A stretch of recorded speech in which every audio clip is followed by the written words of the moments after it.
Existe una teoría que dice en Argentina que se puede crecer con déficit fiscal y con inflación. ¿En qué se sustentan?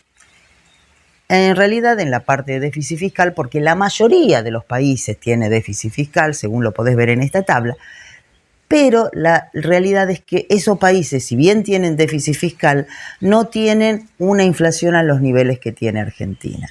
Muchos presidentes argentinos han creído que se podía mantener una economía en crecimiento a través de la tolerancia de un poco de inflación.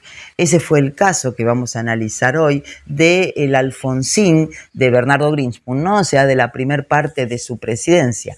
En esa primera parte, Alfonsín tuvo que optar entre dos características o dos tipos de economía que se opta siempre en Argentina. Por un lado, vos le das importancia al mercado interno y te aguantás un poco de inflación, suponiendo que lo vas a poder tolerar, siempre y cuando consigas que el nivel de salario vaya por encima de ese nivel de inflación. Esa era una opción. La otra opción que habían usado los militares unos años antes era una más liberal, donde vos te abrías al mercado externo esperando que te entraran los dólares y para mantener a la población contenta tenías el tipo de cambio atrasado. Tipo pasó en el 1 a 1 también al final, o sea, apertura económica, pero tipo de cambio atrasado, donde nosotros generalmente podemos ir al exterior a viajar y la balanza de pagos se destruye y las reservas del país se destruyen. Esas eran las dos opciones que se daban. Alfonsín toma la primera opción, donde trata de mantener un mercado interno más fuerte y busca que los salarios superen a la inflación. Recordemos que Alfonsín había prometido durante su campaña que con la democracia se come, se cura y se educa. Y lo trató de hacer en el año 84 con las dos características fundamentales de un plan de tipo keynesiano, como el buen socialista que era él. ¿Y cuál es ese plan? Que iba a tener crédito barato y que iba a tener gasto público incrementado. En este caso tomó la fórmula tradicional de cualquier partido que asumía y que quería mantener la inflación sin hacer un ajuste real. ¿Qué era? Congelaba precios, congelaba tarifas, congelaba los servicios públicos y, de ser posible también, congelaba el tipo de cambio. Entonces, de manera artificial, o sea, poniéndole una tablita o lo que fuere. Y por otro lado, trataba de aumentar, de ir indexando los salarios de forma acordada con los sindicatos.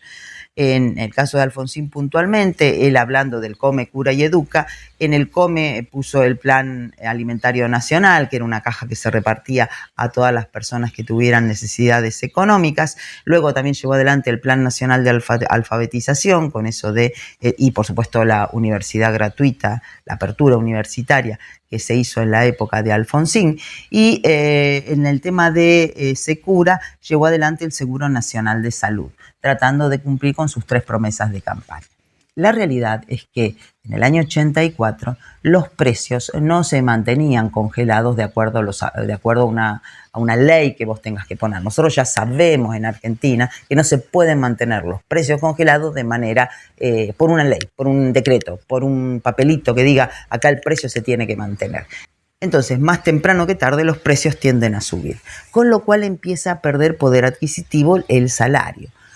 Y cuando vos convalidás ese aumento de precios con un aumento de las paritarias, que es lo que solía hacer Alfonsín siempre negociaba con los sindicatos a favor del trabajador, aumentando los salarios, eso genera que los precios peguen un escalón más alto y cambias el régimen inflacionario, que es lo que le pasó a Bernardo Grinspoon. Bernardo Grinspoon trató de mantener los precios congelados y los salarios los iba ajustando y los iba indexando. Las dos variables no pueden ir por distintos carriles. Si a eso le sumamos que no llevó adelante una política fiscal ni monetaria austera, sino que, como no tenía financiación externa, tuvo que proceder a emitir dinero para poder mantener el nivel de gasto público, obviamente esto terminó colapsando. ¿Colapsando en qué? En una inflación anual de 1984 del 625%. Ante esta situación, hasta Felipe González, que era había sido presidente de España y era socialdemócrata como Alfonsín, le aconsejó que tomara y que llevara adelante un plan de ajuste donde restringiera el gasto público, aunque eso no fuera lo que se esperaba de un socialista. El tema es que Alfonsín estaba muy presionado por los tres elementos con los que estaba luchando: las Fuerzas Armadas, los sindicatos y los acreedores externos. Entonces, con alguno tenía que ceder. Cede, luego de este consejo de Felipe González, a las peticiones de los acreedores externos. Y entonces le dice, bueno, con Grispu mismo como ministro de Economía, vamos a hacer un plan económico para tratar de frenar los efectos de la inflación. Y en ese sentido, Grispu firma un acuerdo con el FMI y anuncia su decisión, esta de priorizar la lucha contra la inflación. ¿Y Grispu qué hace? Devalúa la moneda, incrementa las tarifas públicas y restringe la oferta monetaria. Algo así a lo que había hecho Peirano en el último gobierno de Perón. Obviamente esto no tiene éxito porque para tener éxito también tenés que tener un contexto político que te respalde. Y estaba claro que Alfonsín en ese momento no estaba convencido de la política que estaba llevando adelante el ministro de Economía. Producto del fracaso del plan de Grispu es que Alfonsín lo llama a Surruil para que intente otro plan de estabilización. Plan de estabilización conocido con el nombre de Plan Austral, que si querés profundizar te lo dejo en un video, pero voy a analizar acá el tema de si se puede vivir con un poco de inflación y se puede crecer en ese contexto. El Plan Austral, en principio, lo que hizo fue un éxito, porque llegábamos de una inflación del 600% anual y él en los primeros meses del Plan Austral, se llegó al 2% de inflación mensual, lo cual para Alfonsín, político, no economista, era todo un éxito. 2%, veniendo de una inflación del 25, del 26 mensual, y venís a el 2%, decís, ya puedo hacer política otra vez. Y ahí es el gran error económico de Alfonsín. Alfonsín cree que con un 2% mensual la economía ya está saneada. ¿Por qué? Porque a lo mismo que muchos políticos actuales, él pensaba que con un poco de inflación se puede crecer de la misma manera. Y ahí está el error de fondo y lo que no nos deja crecer a Argentina de forma consistente, porque la realidad es que con un 2% de inflación mensual vos no podés crecer. ¿Por qué?